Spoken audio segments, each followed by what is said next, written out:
Hello everyone, I hope you guys are doing well and you would be following the lockdown measures as well. In this video we are going to talk about the organs which are involved in the digestion system. And before we begin, I would suggest you to watch the previous video which I made and in which we got familiarized with all the organs and glands which are involved. So let's start.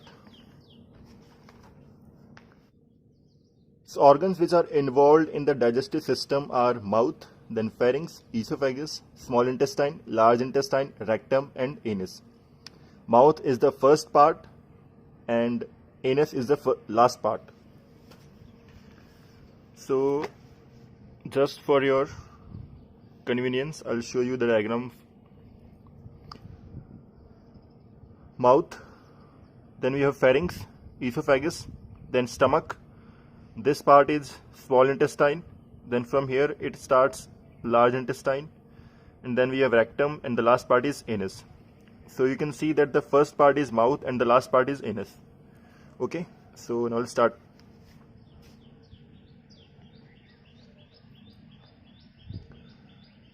So in the definition of the digestive system, I have told you about that it is a group of organ and glands. So organs are these and glands are salivary glands, liver and pancreas.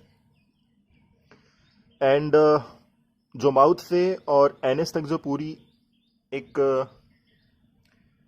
Tubular structure है या जो पूरे एक series है organs की, like mouth, pharynx, oesophagus, small intestine, large intestine, rectum और anus, इस पूरी एक सीरीज को या इस पूरे ग्रुप ऑफ ऑर्गन को हम क्या बोलते हैं एक साथ? एलिमेंट्री कैनाल या फिर गट या फिर डाइजेस्टिव कैनाल बोलते हैं. इसकी लेंथ जो होती है वो होती है 8 to 10 मीटर. ठीक है, तो 8 to 10 मीटर अगर आप इमेजिन करें तो लगभग एक आपका जो रूम होता है उसकी हाइट होती है अराउंड 3 to 3.5 मीटर. तो लगभग 3 मंजिल तक एक 3 स्टोरी जो है एक बिल्डिंग में बनाई जा सकती है. इतनी हाइट तक आप पहुंच सकते हो आप अपनी कैनाल की हेल्प से. ठीक है, सो जो एलिमेंट्री कैनाल है उसके अंदर कौन कौन से फंक्शंस होते हैं? एक तो डाइजेशन, ऑब्वियस सी बात है. देन एब्जॉर्प्शन, यानी कि फूड को एब्जॉर्ब करना. देन उसका फूड का मूवमेंट. ठीक है, और जो एलिमेंट्री कैनाल है उसमें कुछ ऑर्गन होते हैं जिनको बोलते हैं यहाँ पे स्फिंक्टर्स. SPHINCTER, sphincters. और स्फिंक्टर्स क्या होते हैं? These are basically ring shaped muscular organ. Sphincters are ring shaped muscular organ. Like मान लीजिए ये अगर आपकी एलिमेंट्री कैनाल है तो यहाँ पे ऐसे रिंग शेप, गोल गोल शेप में ऐसे होते हैं, ये ऐसे इस शेप में होते हैं ये स्फिंक्टर्स, जो क्या करते हैं ये जो फूड का जो फ्लो हो रहा है इस ट्यूबुलर स्ट्रक्चर या फिर बोलें कि ये जो एलिमेंट्री कैनाल है इसमें जो फूड का जो फ्लो हो रहा है उसके फ्लो को कंट्रोल करते हैं.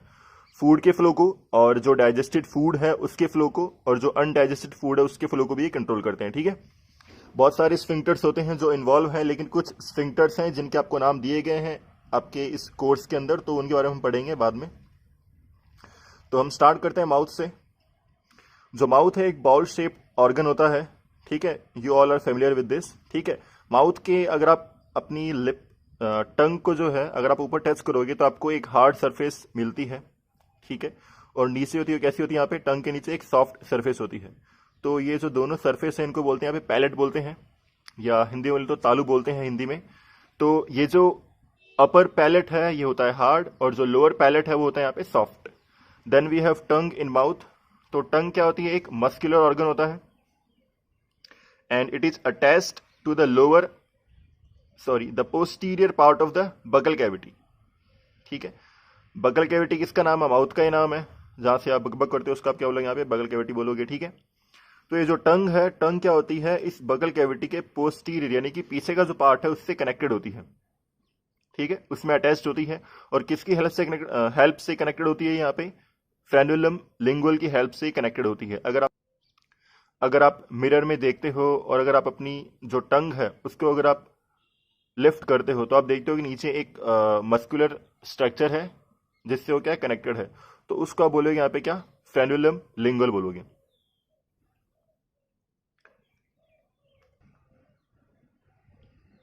अब हम देखते हैं कि जो माउथ है, माउथ में टंग के अलावा भी क्या होते हैं? हमारे टीथ होते हैं या दांत होते हैं.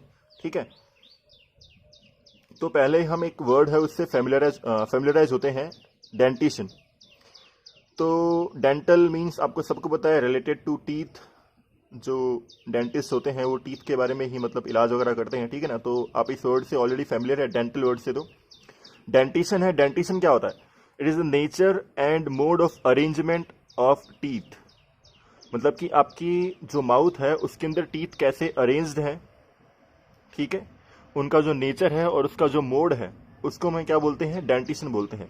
जैसे कि आपकी क्लास में है, आपकी क्लास में आपको कैसे कैसे अरेंज कर सकते हैं, कैसे कैसे बैठा सकते हैं आपको। हो सकता है क्लास में आपके दो पार्टीशन कर दिए जाए, एक तरफ गर्ल्स एक तरफ बॉयज़, या फिर हो सकता है गर्ल्स आगे बॉयज़ पीछे, ठीक है, या फिर कैसे एक रो बॉयज़ की एक रो गर्ल्स की। तो ये सब आपके अरेंजमेंट के तरीके हैं। सेम वैसे ही आपके जो टीथ के जो अरेंजमेंट के तरीके हैं या जो उसका एक नेचर है उसको आप क्या बोलते हैं? यहाँ पे डेंटिशन बोलते हो, ठीक है। तो इसके यहाँ पे जो डेंटिशन है वो किस प्रकार का अपना, एक तो है थीकोडोंट और एक है डिफियोडोंट। थीको का मतलब क्या होता है, थीकोडोंट का मतलब क्या होता है कि अपने जो टीथ हैं वो एक पर्टिकुलर एक मोल्ड के अंदर या एक सांचे के अंदर क्या है वो लगे हुए हैं, ठीक है। और वो जो सांचा है, वो जो मोल्ड है, उसको बोलते हैं क्या? गम बोलते हैं, ठीक है। All the teeth are located in a कूप, यानी कि mould found in the jaw. जो अपना जॉ है, जो अपना जबड़ा है, उस जॉ के अंदर जो कूप है, जो मोल्ड है, उसके अंदर अपने टीथ क्या अरेंज है, लोकेटेड है। तो इस प्रकार का जो अरेंजमेंट होता है उसको बोलते हैं यहाँ पे क्या? थीकोडोंट बोलते हैं। जो टीथ है हमारे वो एक मोल्ड के अंदर, एक सांचे के अंदर या फिर एक कूप के अंदर क्या है? अरेंज्ड है। तो इस अरेंजमेंट को हम क्या बोलेंगे? यहाँ पे थीकोडोंट बोलेंगे। और ये जो हमारा मोल्ड है उसको बोलते हैं क्या? गम बोलते हैं, ठीक है। देन अगला जो नेचर है डेंटिशन का वो कैसा यहाँ पे? डिफियोडोंट है। डिफियो या डाई मीन्स यहाँ पे क्या हो जाएगा? दो। मतलब कि अपने यहाँ क्या होते हैं? दो टाइप के टीथ होते हैं ह्यूमंस के अंदर। The first one is temporary and the second one is permanent. Temporary means जो नॉर्मली हम बोलते हैं दूध के दांत, ठीक है, जो आपके 10-12 साल की एज तक रहते हैं, फिर आपके वो टूट जाते हैं, फिर आपके परमानेंट टीथ आते हैं। तो यूजुअली जो टीथ के टाइप हैं ह्यूमंस के अंदर वो हम पढ़ते हैं एक बार। ऊपर जो हमने पढ़ा थीकोडोंट और डिफियोडोंट, ये दोनों क्या यहाँ पे आपके ये टाइप आपके डेंटिशन के, कि आपका जो माउथ है उस माउथ के अंदर किस तरीके से आपके टीथ अरेंज्ड हैं, ठीक है। अब यहाँ पे जो टीथ के जो टाइप है वो हम यहाँ देखेंगे, incisor, canines, premolars and molars, ठीक है। तो इंसिजर मीन्स, जो सीजर का मतलब क्या होता है? कैंची, काटना, ठीक है ना।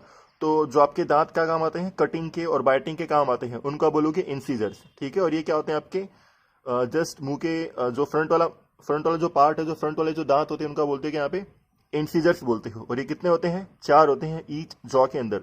एक आपका अपर जो है, एक आपका लोअर जो है। तो अपर जॉ के अंदर भी 4 हैं और लोअर जॉ में यहाँ पे क्या है? 4 इंसिजर्स हैं। The next we have canines, ठीक है। ये जो है कैनाइन्स मेनली ज़्यादा डेवलप किस में होते हैं? कार्निवरस में डेवलप होते हैं, ठीक है।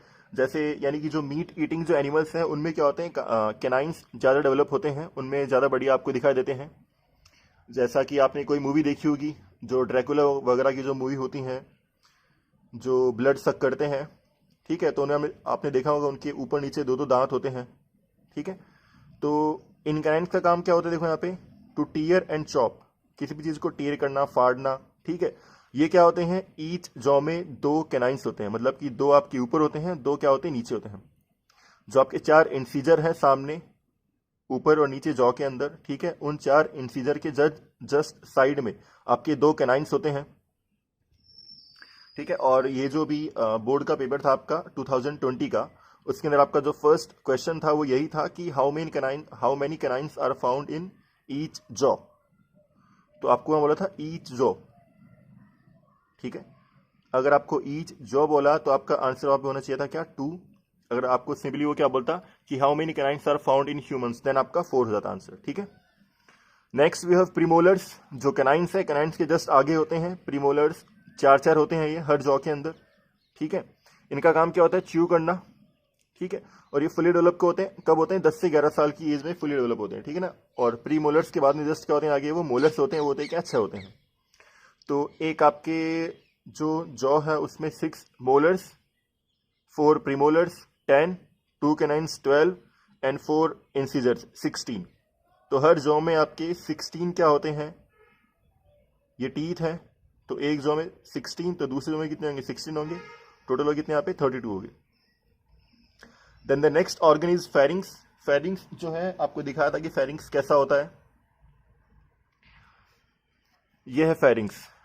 पहले भी आपको बताया था कि जब हम इनहेल करते हैं, हम सांस लेते हैं, ठीक है, तो जो मुंह के पीछे जो अपनी जहाँ ये ब्रीथ टकरा रही है, जो हवा टकरा रही है, जहाँ आपको कूल कूल फील होता है, उस पोर्शन को आप क्या बोलते हैं यहाँ पे फेरिंग्स, वो आपका फेरिंग्स है, ठीक है। और ये जो फेरिंग्स है उसका हम पढ़ते हैं, एक फ्लास्क या सैक लाइक ऑर्गन होता है। सैक मीन्स बैग की जैसे, जो एक बैग होता है, बैग में हम कुछ कैरी कर सकते हैं, ठीक है, वैसे ये सैक एक सैक लाइक ऑर्गन होता है, फ्लास्क के जैसे होता है ये। अब देखिए इसका जो फेरिंग्स है, फेरिंग्स में एक उसकी एक शेप होती है, या फिर बोलेंगे फेरिंग्स में एक पर्टिकुलर एक ऑर्गन होता है, एक उसका पार्ट होता है एपिग्लॉटिस, ठीक है।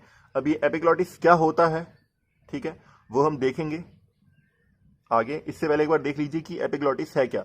एपिग्लॉटिस एक फ्लैप या लिड लाइक ऑर्गन है। फ्लैप बोले तो एक ढक्कन जैसा होता है, ठीक है, एक ढक्कन जैसा ऑर्गन होता है, जो करता क्या यहाँ पे, जो करता क्या, देखो यहाँ पे फूड को, जो आपका फूड है उसको ट्रैकिया में जाने से रोकता है, और जो एयर है उसको फूड पाइप में जाने से रोकता है, ठीक है। अब बेसिकली ये होता क्या है अरेंजमेंट, वो अपन देखते हैं एक बार।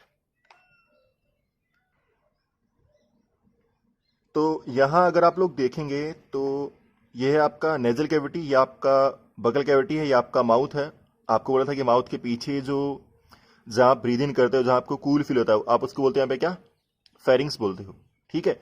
तो फेरिंग्स में अभी मैंने आपके नाम लिया, आप ये जो भी ऑर्गन है सभी को भूल जाओ, केवल आप याद कर रखो अभी एपिग्लॉटिस। एपिग्लॉटिस क्या होता है, एक फ्लैप लाइक ऑर्गन है, एक ढक्कन जैसा ऑर्गन है,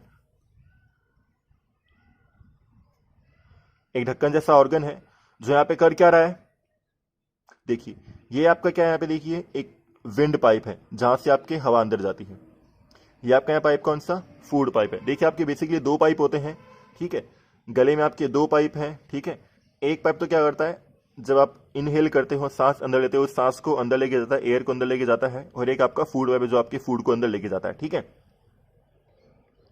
तो विंड पाइप आपका आगे की ओर होता है, ये याद रखना, ठीक है। ये आपसे पूछ सकते हैं कि विंड पाइप जो है वो आगे होता है और फूड पाइप आपका पीछे होता है, और ये यहाँ पे आपका एपिग्लॉटिस है। अब देखिए करता क्या है, जब भी आप कोई फूड लेते हो, ठीक है, तो फूड यहाँ पे आएगा, तो इस पे प्रेशर पड़ेगा इसके ऊपर, ठीक है। तो ये अभी तो ऐसे है, लेकिन जब इस पे प्रेशर पड़ेगा तो कैसा हो जाएगा, ये ऐसे हो जाएगा, फ्लैट हो जाएगा। तो एयर को ये बंद कर लेगा, यानी कि एयर पाइप को बंद कर लेगा, विंड पाइप को बंद कर लेगा, यहाँ पे आपका फूड जाएगा नहीं, फूड आपको कहाँ जाएगा, डायरेक्टली फूड पाइप के अंदर जाएगा, ठीक है। तो एक बार वापस बताता हूँ, ये आपका है यहाँ पे क्या, एपिग्लॉटिस है, ठीक है, जो फेरिंग्स के अंदर होता है, ठीक है, एक फ्लैप लाइक ऑर्गन होता है ये क्या करता है, ये जो है वो फूड को विंड पाइप के अंदर जाने से रोकता है, और जो आपकी एयर आ रही है उस एयर को फूड पाइप के अंदर जाने से रोकता है। अब देखते हैं यहाँ पे जो फेरिंग्स है उसके यहाँ पे चार पार्ट होते हैं, ठीक है। तो फेरिंग्स का जो पार्ट नोज से कनेक्टेड है, ठीक है, या नेजल कैविटी से कनेक्टेड है, उसको बोलेंगे यहाँ पे क्या, नेजोफेरिंग्स। और जो माउथ से कनेक्टेड है उसको मैं क्या बोलेंगे यहाँ पे, ओरोफेरिंग्स। माउथ को हमने ओरो क्यों बोला, क्योंकि आपका पहले होता था क्या, ओरल, है ना, मौखिक जो आपका टेस्ट होता था, आपको केवल बोलना होता था, ठीक है ना। तो इसलिए ये जो माउथ से कनेक्टेड पार्ट है फेरिंग्स का, आप उसको यहाँ पे क्या बोलोगे, ओरोफेरिंग्स, ठीक है। एक चीज यहाँ पे देखिए, ये जो आपका विंड पाइप है, विंड पाइप आपके क्या होते हैं, यहाँ पे वोकल कोड होते हैं जहां से आप साउंड प्रोड्यूस करते हो, ठीक है। अगर आप गले में हाथ लगाओगे तो जब भी आप बोलते हो तो आपको यहाँ पे क्या सुनाई देगा, एक वाइब्रेशन जैसा फील होगा, ठीक है ना। तो जहां ये वाइब्रेशन जैसा फील हो रहा है, इसको आप बोलते हो क्या, वोकल कोड, यहाँ से आपकी साउंड प्रोड्यूस हो रही है, तो वोकल कोड है, इसको हम बोलते हैं यहाँ पे क्या, लैरिंग्स बोलते हैं। लैरिंग्स इसको बोलते हैं। इसको याद कैसे करना है कि जो लिरिक्स है, जो गाने की लिरिक्स है, वो प्रोड्यूस कहाँ से होगी, लैरिंग्स से प्रोड्यूस होगी, ठीक है। अब हम देखते हैं कि जो पार्ट फेरिंग्स का कनेक्टेड है नोज से, उसको बोला अपन ने नेजोफेरिंग्स, और जो माउथ से कनेक्टेड है उसको अपन ने बोला क्या, ओरोफेरिंग्स। और जो पार्ट इसका कनेक्टेड है किससे, यहाँ पे लैरिंग्स से कनेक्टेड है, उसको हमने क्या बोला, लैरिंगोफेरिंग्स बोला है, ठीक है। तो ये डायग्राम हो गया। अब हम आते हैं इसके अगले पार्ट पे, ठीक है। जो अगला आपका जो ऑर्गन है वो कौन सा होता है आपका, यहाँ पे ईसोफेगस होता है, ठीक है। देखो ईसोफेगस, यहाँ आपका वर्ड है फैगो। फैगो मीन्स क्या होता है? To kill and engulf something, मतलब किसी चीज को खाना और उसको निगल जाना, ठीक है। और ईसोफेगस का काम यही है, ये क्या कर रही है यहाँ पे, इसको फूड को निगल रही है, ठीक है ना। तो इसलिए इसका नाम भी क्या है? ईसोफेगस है। देखो इसकी स्ट्रक्चर कैसी होती है, एक ट्यूबुलर, एक मस्कुलर ये ऑर्गन होता है, अराउंड 25 सेंटीमीटर इसकी लेंथ होती है, ठीक है ना। और इसका काम क्या होता है? It passes food from mouth to stomach. ये आपका माउथ है, माउथ से फूड को स्टमक तक कौन पहुंचा रहा है? ईसोफेगस, ठीक है। अब देखिए इसमें क्या होती है, म्यूकस ग्लैंड होती है। जो आपका ईसोफेगस है, ये जो ट्यूब जैसा स्ट्रक्चर होता है, इसमें क्या होती है? म्यूकस ग्लैंड होती है। और म्यूकस क्या होता है बेसिकली? देखिए म्यूकस होता है आपका जो एक स्टिकी एक फ्लूइड होता है म्यूकस, ठीक है। जो नोज है, नोज के अंदर भी क्या होता है? म्यूकस होता है। वहां उसका काम क्या होता है? जो भी आपके डस्ट पार्टिकल आ रहे हैं, जो बैक्टीरिया आ रहे हैं, उनको वहां पे प्रिवेंट करना अंदर बॉडी में एंटर करने से, ठीक है ना। तो ये एक स्टिकी फ्लूइड जैसा होता है आपका म्यूकस, ठीक है।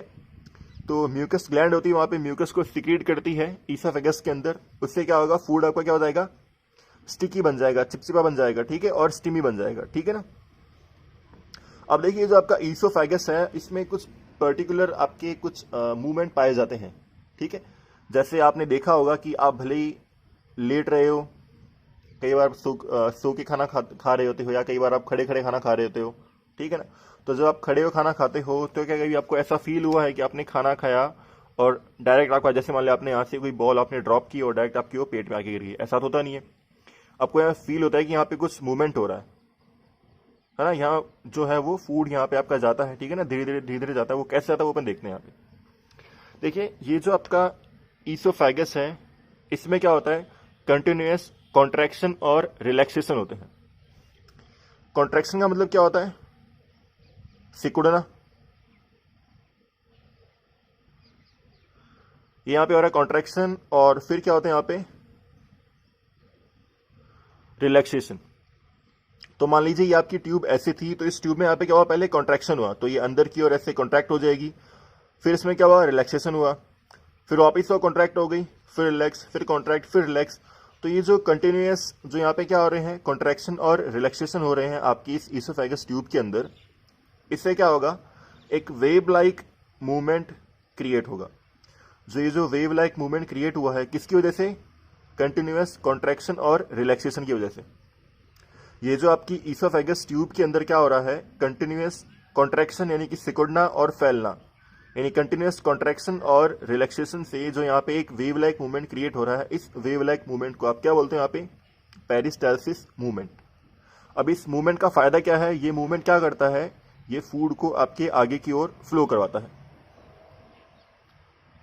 ये जो आपका पेरिस्टाल्सिस मूवमेंट है, ये फूड को आगे की ओर फ्लो करवाता है, ठीक है। ये इसका यहाँ पे इंपॉर्टेंस है, ठीक है। अब हम देखते हैं नेक्स्ट टॉपिक।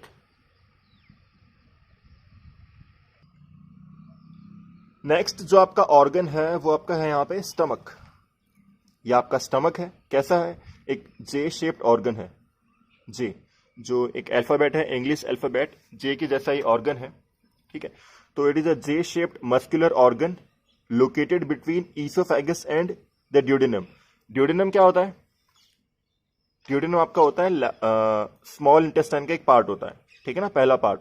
तो ये है ड्यूडेनम, और ये आपका कौन सा? आपका ईसोफेगस है। तो ईसोफेगस और ड्यूडेनम के बीच में होता है कौन? आपका स्टमक। और जो स्टमक है उसके लिए हमने यहाँ वर्ड कौन सा यूज मिला था? यहाँ पे गैस्ट्रो, ठीक है। तो मान लीजिए कोई पेट का स्पेशलिस्ट डॉक्टर है, तो उसको हम क्या बोलेंगे यहाँ पे? गैस्ट्रोलॉजिस्ट।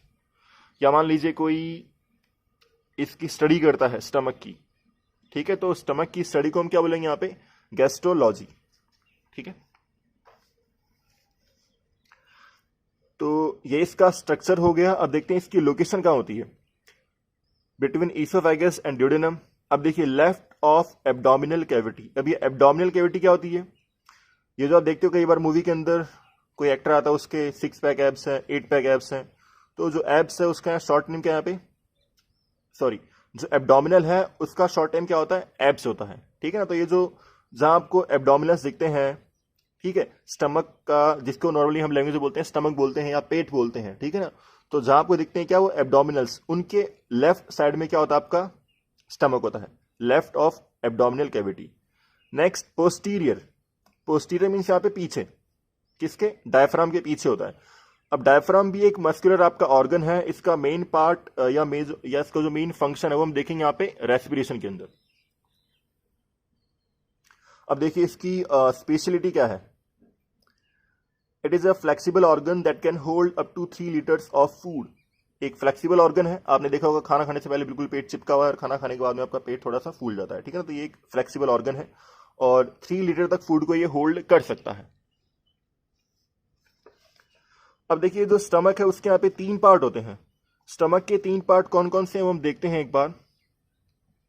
देखिए कार्डियक पोर्शन, ठीक है, ये जो सबसे लेफ्ट, जो सबसे यहाँ पे बोलेंगे हम जो लेफ्ट में है। बोलोगे सर ये तो पिक्चर का क्या है, राइट है? नहीं, पिक्चर का तो राइट है, लेकिन मान लीजिए अगर आप यहाँ खड़े हैं तो आपका कौन सा पार्ट होगा? ये लेफ्ट होगा, ठीक है। और ये कौन सा होगा यहाँ पे? इस इंसान का यहाँ पे राइट होगा, ठीक है। तो किसी भी ह्यूमन बॉडी का जो लेफ्ट पार्ट है, स्टमक का जो लेफ्ट पार्ट है, उसको हम बोलते हैं यहाँ पे क्या? कार्डियक पोर्शन बोलते हैं, ठीक है। तो it is largest left portion connected to oesophagus. तो ये किससे कनेक्टेड है? यहाँ पे ईसोफेगस से ये कनेक्टेड है और सबसे बड़ा ये पोर्शन आपको दिख रहा है, सबसे बड़ा पोर्शन है, ठीक है। फिर है आपका फंडस। जो फंडस है, फंडस क्या होता है? Middle portion. और कहाँ होता है ये? डायफ्राम के जस्ट पीछे होता है। तो ये जो मिडिल पोर्शन है उसको हम बोलेंगे यहाँ पे फंडस, और ये क्या होता है? डायफ्राम के पीछे होता है। नेक्स्ट वी हैव पाइलोरस और पाइलोरिक स्टमक। देखो जो स्टमक का जो लास्ट पार्ट है उसको बोलते हैं यहाँ पे क्या अपन? पाइलोरिक स्टमक या पाइलोरस बोलते हैं, ठीक है। ये सबसे छोटा पार्ट होता है और ये सबसे राइट में होता है यहाँ पे। और ये कनेक्टेड किससे? यहाँ पे ड्यूडेनम से कनेक्टेड है। तो एक बार हम फिर से लिखते हैं। सबसे पहला जो पार्ट है स्टमक का, जो स्टमक का सबसे पहला पार्ट है उसको बोलेंगे कार्डियक स्टमक, और जो बीच का पार्ट है उसको बोलेंगे अपन क्या? अपन फंडस। और जो सबसे लास्ट में है उसको हम क्या बोलेंगे? अभी पाइलोरिक स्टमक बोलेंगे, ठीक है। आप चाहो तो इसको ABCD की जो टेक्निक है उससे भी याद कर सकते हो, जैसे कि C, F और P, इनमें सबसे पहले कौन सा आएगा? कार्डियक। फिर बाद में आएगा F बीच में आएगा, यानी कि मतलब C सबसे पहले आएगा, फिर F उनके बीच में आएगा और P सबसे इनमें क्या आएगा? लास्ट में आएगा, ठीक है ना। तो आप ऐसे भी इसको याद कर सकते हो। तो सबसे पहले कार्डियक लेफ्ट में होता है, सबसे बड़ा होता है, बीच में फंडस, और सबसे लास्ट में कौन सा? आपको यहाँ पे देखो ये होगा पाइलोरस या पाइलोरिक स्टमक। और ये जो आपका कार्डियक स्टमक है वो वहाँ पे किससे कनेक्टेड है? यहाँ पे ईसोफेगस से कनेक्टेड है। और जो आपका यहाँ पे कौन सा? पाइलोरिक स्टमक, वहाँ पे कनेक्टेड किससे? यहाँ पे ड्यूडेनम से है, ठीक है। तो नेक्स्ट आपका जो ऑर्गन है वो यही है, कौन सा? आपका स्मॉल इंटेस्टाइन। तो स्मॉल इंटेस्टाइन से पहले हम देखते हैं कि we have sphincters here. We have 2 sphincters in the stomach. तो स्टमक की स्फिंक्टर की बात हमने ऑलरेडी पहले कर ली है। तो यहाँ हम देखेंगे एक बार कि स्टमक के अंदर स्फिंक्टर कहाँ कहाँ है। एक तो होता है यहाँ पे होता है स्फिंक्टर, गोल गोल होगा यहाँ पे, और एक होगा यहाँ पे, ठीक है। यहाँ जो स्फिंक्टर होगा वो क्या करेगा? अगर आपको अगर याद हो तो अभी अपन ने पढ़ा था कि जो स्फिंक्टर वो करते क्या? मेनली यहाँ पे फूड के फ्लो को कंट्रोल करते हैं। तो यहाँ जो स्टमक के अंदर जो फूड आएगा, ठीक है, उसके फ्लो को कंट्रोल कौन करेगा? ये वाला स्फिंक्टर। अब ये स्फिंक्टर है कहाँ पे? ईसोफेगस के लास्ट में, ईसोफेगस के लास्ट वाले पोर्शन के अंदर है। तो इसका नाम क्या हो जाएगा? Lower oesophageal stomach. Lower oesophageal stomach. या फिर इसका जो स्टमक का पहला पार्ट कौन सा था? कार्डियक था। तो आप इसके 2 नाम बोल सकते हो, या तो कार्डियक स्फिंक्टर या फिर बाद में लोअर ईसोफेगियल स्फिंक्टर। देखिए कार्डियक और lower oesophageal sphincter. Next we have एक आपका स्फिंक्टर होगा यहाँ पे। ये क्या करेगा? फूड जो यहाँ पे आपका स्टमक में फूड है उसको केवल 1 टीस्पून को ही एक बार में आगे पास होने देगा। तो इस स्टमक का या इस स्फिंक्टर का नाम क्या हो जाएगा? यहाँ पे स्टमक का लास्ट पोर्शन कौन सा था? यहाँ पे पाइलोरस था। तो इसका नाम यहाँ पे क्या हो जाएगा? पाइलोरिक स्फिंक्टर, ठीक है। So next topic we have is small intestine. ये आपका यहाँ से स्टार्ट है स्मॉल इंटेस्टाइन, यहाँ तक है स्मॉल इंटेस्टाइन, यहाँ से स्टार्ट है और यहाँ तक है। इसके 3 पार्ट है। ड्यूडेनम सबसे पहले, फिर जेजुनम सबसे मतलब कि बीच में, और इलियम सबसे यहाँ पे लास्ट में है। ड्यूडेनम सबसे पहले है, जेजुनम बीच में है और इलियम सबसे लास्ट में है, स्मॉल इंटेस्टाइन का पार्ट, ठीक है। और पूरे जो आपका डाइजेस्टिव जो आपका ऑर्गन है, जो आपकी पूरी गट है, इसमें सबसे बड़ा जो ऑर्गन है वो क्या होता है? आपका यही होता है। कितना? 7 मीटर्स लॉन्ग होती है, ठीक है। और जो आपका फूड है उसका मैक्सिमम एब्जॉर्प्शन और डाइजेशन दोनों कहाँ होते हैं, यहीं पे होते हैं, स्मॉल इंटेस्टाइन के अंदर ही होते हैं। Maximum digestion and maximum absorption कहाँ पे होता है, स्मॉल इंटेस्टाइन के अंदर ही होता है। ठीक है, अब देखते हैं कि इसके यहाँ पे 3 पार्ट हैं जो हमने ऑलरेडी यहाँ देख लिए हैं। देखते हैं स्पेसिफिकली इनका क्या काम है। तो ये जो ड्यूडेनम है वो इसका फर्स्ट पार्ट है स्मॉल इंटेस्टाइन का, यहाँ आपने देखा। ठीक है, तो ड्यूडेनम में क्या होता है, मैक्सिमम केमिकल डाइजेशन। जो स्मॉल इंटेस्टाइन है उसके अंदर होता है क्या, फूड का मैक्सिमम केमिकल डाइजेशन और एब्जॉर्प्शन। स्मॉल इंटेस्टाइन के भी कौन सा पार्ट यहाँ पे, ड्यूडेनम। ठीक है, तो अगर आपके एग्जाम में आए कि कौन से पार्ट में क्या होता है आपका मैक्सिमम डाइजेशन होता है, तो आप क्या बोलोगे, ड्यूडेनम। ठीक है, स्लैश लगा के स्मॉल इंटेस्टाइन, स्लैश नहीं ब्रैकेट में लिख देना। ठीक है ना, duodenum which is the part of small intestine. अब ये जो यहाँ पे डाइजेशन होता है किसकी हेल्प से होता है, यहाँ पे वो एंजाइम्स की हेल्प से होता है। अब ये जो एंजाइम्स हैं वो क्या होते हैं, एंजाइम्स आर बायो कैटलिस्ट।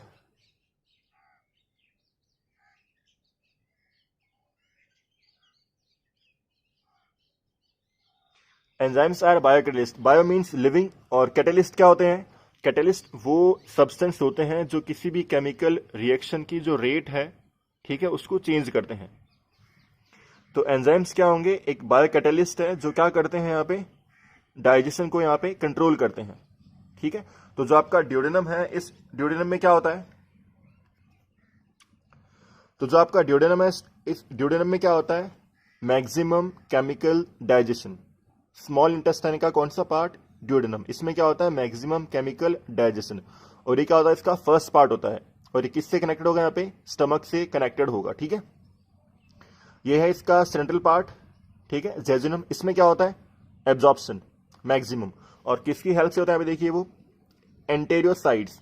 अगर आपने कल वाली या इससे पहले का अगर आपने वीडियो देखा होगा तो आपको बताया था मैंने कि साइड्स मींस क्या होता है, यहाँ पे सेल होते हैं। ठीक है ना, तो एंटेरियर क्या होते हैं, एक टाइप की एंटेरियर साइड्स क्या होती है, एक टाइप की सेल होती है, एक टाइप की स्पेशल सेल होती है जो क्या करती है, यहाँ पे एब्जॉर्प्शन करती है।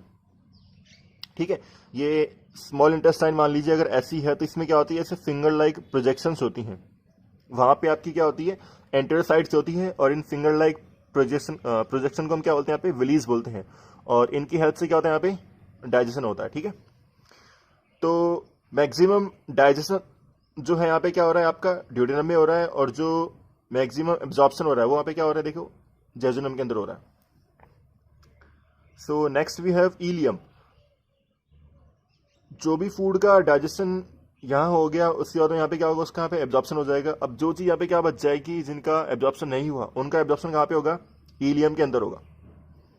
ठीक है, तो इलियम किस किस का एब्जॉर्प्शन करता है, देखिए यहाँ पे एक तो बाइल सॉल्ट, बाइल जो है वहाँ पे किससे सीक्रेट होता है, यहाँ पे लीवर से सीक्रेट होता है। ठीक है, हम देखेंगे लीवर के बारे में अगली क्लास के अंदर, और विटामिन। ठीक है, तो जो चीजें जेजुनम में एब्जॉर्ब नहीं होती है उनका एब्जॉर्प्शन कहाँ पे होगा, इलियम के अंदर उनका एब्जॉर्प्शन होगा। ठीक है, then we have large intestine. ठीक है, स्मॉल इंटेस्टाइन आपने देख लिया, यहाँ पे सबसे पहले आपका ड्यूडेनम, जेजुनम, इलियम।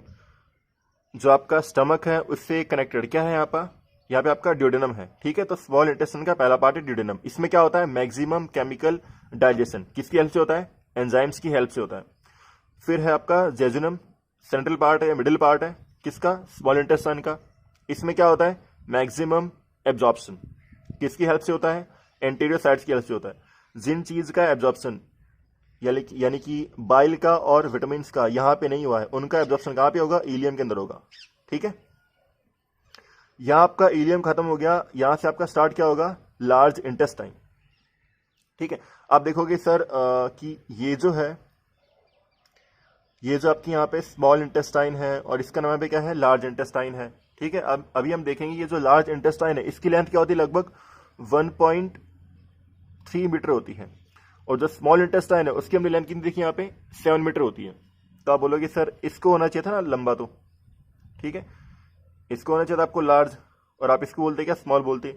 लेकिन देखिए यहाँ पे जो इनकी लेंथ है उससे हमने इनको स्मॉल या लार्ज नहीं बोला है। अगर आपने क्या देखोगे, यहाँ पे डायमीटर देखोगे तो इसका डायमीटर छोटा है, इसलिए इसका नाम भी क्या है, स्मॉल इंटेस्टाइन, और इसका डायमीटर क्या है, बड़ा है, इसलिए ये लार्ज इंटेस्टाइन। तो जो आपका लार्ज इंटेस्टाइन है वो आपकी यहां से स्टार्ट हो जाती है, यहां पे आपका एंड क्या होगा, इलियम एंड होगा, और यहां पे आपका स्टार्ट क्या होगा, लार्ज इंटेस्टाइन। ठीक है, ये जो अपेंडिक्स और सीकम है दोनों पार्ट किसके हैं, लार्ज इंटेस्टाइन के पार्ट है। हम देखते हैं इसको। देखो, some special bacteria are found here. ठीक है, कुछ एक बार देखते हैं। It helps in the digestion of remaining food by the process of fermentation. याद रखिए, कुछ आपके स्पेशल टाइप के बैक्टीरिया पाए जाते हैं यहाँ पे किसके अंदर, लार्ज इंटेस्टाइन के अंदर। ठीक है, इनका देखते हैं काम क्या है। देखो, जो हमने देखा कि यहाँ पे जो फूड है वो यहाँ पे क्या होगा आपका पूरा, यहाँ पे आपका उसका क्या हो गया, यहाँ पे डाइजेशन हो गया। ठीक है, लेकिन जो फूड है उसका पूरा डाइजेशन नहीं हो पाता, उसके कुछ पार्ट क्या होते हैं कई बार यहाँ पे बच जाते हैं, वो अनडाइजेस्टेड रह जाते हैं। तो जो अनडाइजेस्टेड फूड है उनका क्या होता है, यहाँ पे फर्मेंटेशन होता है। पहले देखते हैं फर्मेंटेशन होता क्या है। देखिए, कोई भी जो ऑर्गेनिक चीज है, यानी जो लिविंग थिंग्स है, जो ऑर्गेनिक चीज मतलब कि जो लिविंग थिंग्स है जिसमें जान है, ठीक है, या जिसको अपन ने लिविंग थिंग्स से अपन ने उसको ऑब्टेन किया है, यानी कि पेड़ पौधों से जो अपन खाना खा रहे हैं वो भी क्या होगी, एक लिविंग थिंग होगी। ठीक है, तो जो भी आपकी लिविंग ऑर्गेनिज्म है, ठीक है, या जो भी आपकी लिविंग थिंग है, या भी जो भी आपकी ऑर्गेनिक थिंग है, उसको जब आप क्या करते हो, ऑक्सीजन की एब्सेंस में क्या करते हो उसका, अगर आप क्या करें उसका ऑक्सीजन की एब्सेंस में क्या करें उसका अपन डाइजेशन करें, तो आप इस प्रोसेस को क्या बोलोगे, फर्मेंटेशन बोलोगे। ठीक है, नॉर्मली जो फर्मेंटेशन है उसको समझ सकते हैं, हिंदी में उसको बोलते हैं किण्वन, यानी किसी भी चीज का सड़ना या गलना। ठीक है, ऑक्सीजन की एब्सेंस में किसी भी चीज का क्या होता है, जो डाइजेशन होता है तो उसमें क्या होती है, इसके अंदर स्मेल आती है। तो जो सड़ना या गलना हो रहा है किसी चीज का, उसको आप क्या बोलोगे, यहाँ पे फर्मेंटेशन बोलोगे। मेनली जो वाइन वगैरह बनाते हैं वो हम इसी तरीके से बनाते हैं। ठीक है, फर्मेंटेशन करके बनाते हैं। ठीक है, तो हम एक बार देखते हैं वापस, जो आपका फूड क्या था यहाँ पे, अनडाइजेस्टेड था, किसके अंदर, स्मॉल इंटेस्टाइन के अंदर, वो आपका किस में आएगा, लार्ज इंटेस्टाइन के अंदर आएगा। यहाँ क्या होता है, स्पेशल बैक्टीरिया होते हैं, वो क्या करेंगे, फर्मेंटेशन जो प्रोसेस है उसकी हेल्प से क्या करेंगे, उस फूड का डाइजेशन करेंगे। ठीक है, इसका लार्ज इंटेस्टाइन का मेन फंक्शन क्या है, पहला तो क्या करना है यहाँ पे, इसका फर्मेंटेशन करना है, या जो अनडाइजेस्टेड फूड है उसका यहाँ पे डाइजेशन करना। फिर बाद में जो वाटर और जो मिनरल्स रह गए थे किसके अंदर, इन पार्ट्स के अंदर अनएब्जॉर्ब रह गए थे, उनको यहाँ पे क्या करना, एब्जॉर्ब करना। ठीक है, और फिर बाद में क्या करना, जो वेस्ट है यहाँ पे, उस वेस्ट को एनएस के थ्रू बॉडी से बाहर निकाल देना। एक बार वापस बताता हूँ, लार्ज इंटेस्टाइन की पार्ट क्या क्या है। एक तो क्या करती है, जो अनडाइजेस्टेड फूड है उसका डाइजेशन करती है, कौन से प्रोसेस के थ्रू, फर्मेंटेशन के थ्रू, और करता कौन है यहाँ पे, वो स्पेशल बैक्टीरिया। फिर क्या करती है, जो वाटर है और जो मिनरल्स है उनको एब्जॉर्ब करती है। ठीक है, और जो अनडाइजेस्टेड फूड है या जो वेस्ट है उसको एनएस के थ्रू बॉडी से बाहर निकालती है, कौन है आपकी, लार्ज इंटेस्टाइन। अब हम देखते हैं कि इसके भी क्या है, 3 पार्ट हैं लार्ज इंटेस्टाइन के भी। देखिए यहाँ पहला पार्ट है सीकम, ये वाला। फिर है कौन सा, कॉलन। जो कॉलन है ये सबसे बड़ा पार्ट है किसका, लार्ज इंटेस्टाइन का। फिर बाद में आपका रेक्टम है। तो ये यहाँ पे आपका सीकम हो गया, ये आपका कॉलन हो गया, फिर आपका लास्ट रेक्टम है। देखिए यहाँ पे जो आपका ये कोलन है, जिसके हमने 4 पार्ट बोले, कौन कौन से, असेंडिंग, ट्रांसवर्स, डिसेंडिंग और सिग्मोइड। ये यू शेप के अंदर है, ऐसे होता है यू, तो ये आपका उल्टा यू है। ठीक है, चलिए सीकम क्या है, फर्स्ट पार्ट है, किससे कनेक्टेड है, यहाँ पे इलियम से कनेक्टेड है, और यहीं पे क्या होता है आपका वर्मीफॉर्म अपेंडिक्स होता है। ठीक है, यह आपका सीकम है, यह आपका इलियम एंड हो गया, यहाँ पे आपका सीकम स्टार्ट हो रहा है। सीकम के अंदर ही आपको क्या मिलेगा, यहाँ पे अपेंडिक्स मिलेगा। देखो, जो आपको कीड़े के जैसा, या जो वर्मी है, वर्मी का मतलब क्या होता है, कीड़ा होता है। ठीक है, गोल कीड़ा। तो ये जो गोल कीड़े के जैसे जो आपको दिख रहा है यहाँ पे, जो वर्मी की फॉर्म में आपको दिख रहा है, आप इसको यहाँ पे क्या बोलते हो, अपेंडिक्स बोलते हो। कई बार आपने सुना होगा किसी के अपेंडिक्स का ऑपरेशन हो, या किसी के अपेंडिक्स का दर्द हो रहा है। ठीक है ना, तो जो पहले जो ह्यूमंस थे उनके अंदर इसका यूज था डाइजेशन के अंदर, लेकिन अभी इसका कोई काम नहीं है। इसको हम बोलते हैं एक वेस्टिजियल ऑर्गन। वेस्टिजियल ऑर्गन क्या होते हैं, जिनका पहले कभी यूज रहा होगा लेकिन अभी उनका कोई यूज नहीं है ह्यूमन बॉडी के अंदर या किसी भी अदर बॉडी के अंदर। तो इसको क्या करते हैं, मान लीजिए इसमें कोई फूड का ग्रेन यहाँ फंस गया, तो उसके दर्द होता है ह्यूमन के, तो उसको बाद में कट कर दिया जाता है ऑपरेशन के थ्रू। ठीक है ना, तो इसका कोई ज़्यादा अभी इंपॉर्टेंस है नहीं, जो साइंटिस्ट है वो पता लगा रहे हैं कि इसका पहले क्या यूज़ हुआ होगा या क्या यूज़ रहा होगा ह्यूमंस के अंदर अर्ली स्टेजेस के अंदर। तो अब स्टार्ट करते हैं हम। कॉलन अभी आपको बताया यू शेप्ड होती है, इसके 4 पार्ट होते हैं, असेंडिंग, ट्रांसवर्स, डिसेंडिंग, सिग्मोइड। वैसे आपको इसके जो है दिए गए हैं, क्या आपको लेंथ दी गई है तो उसको याद करना आपको जरूरी है नहीं, लेकिन ये आपकी सबसे लॉन्गेस्ट होती है। इस पूरे कोलन की सबसे जो ये आपकी लार्ज इंटेस्टाइन का बड़ा पार्ट है, इसका यहाँ पे लेंथ कितनी होती है, यहाँ पे 1.3 मीटर होती है। Next we have rectum. जो रेक्टम है ये क्या है, आपका एलिमेंट्री कैनाल का या जो गट है उसका टर्मिनल, यानी कि सबसे लास्ट वाला एंड है। ठीक है, लगभग 20 सेंटीमीटर ये होता है। ठीक है, अब ये जो रेक्टम है, रेक्टम का भी जो लास्ट पार्ट है उसको हम बोलते हैं एनल कैनाल। ठीक है, और जो एनल कैनाल जहां बॉडी के बाहर ओपन होती है उसको बोलते हैं एनएस, और एनएस के थ्रू क्या होता है, बॉडी का जो वेस्ट है वो बॉडी से बाहर निकलता है। ठीक है, जो एनएस है, ठीक है, इस एनएस को क्या बोलते हैं अपन, लास्ट पार्ट ऑफ गट या एलिमेंट्री कैनाल या डाइजेस्टिव कैनाल। यहाँ आपके रेक्टम में क्या होता है, फूड स्टोर, जो अनडाइजेस्टेड फूड है यानी कि जो वेस्ट है वो यहाँ पे क्या होता है, स्टोर रहता है। कहाँ पे, रेक्टम में, कुछ टाइम के लिए। ठीक है ना, अब वो जो वहाँ फूड स्टोर या जो अनडाइजेस्टेड फूड या जो वेस्ट वहाँ पे स्टोर है उसको रिलीज जब करते हैं तो वहाँ पे 2 स्फिंक्टर्स का यूज होता है।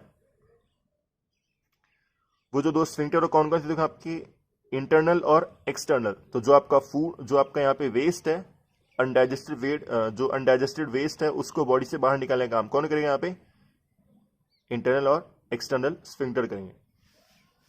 तो guys this is the end of the video. In the next video, we will talk about the glands which are involved in the process.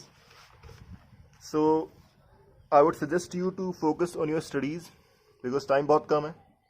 ठीक है, जब आपका सेशन स्टार्ट होगा तो ऑलरेडी आपके पास टाइम बहुत कम होगा। ठीक है, अभी जो लॉकडाउन चल रहा है उसकी वजह से आप जो है आपकी क्लासेस स्टार्ट हो नहीं पाई हैं और लगभग आपको 1 मंथ का तो लॉस हो चुका है। तो कोशिश कीजिए कि आप जल्दी से जल्दी अपनी स्टडीज़ चालू कीजिए। ठीक है, बाकी जो कहीं ना कहीं किसी न किसी चैनल पे आपको जो मैथ की क्लासेस है वो भी मिल जाएंगी। ठीक है, या फिर कमेंट सेक्शन में मुझसे पूछिए, मैं आपको बताऊंगा। Okay, so will meet in the next video. Till then, bye.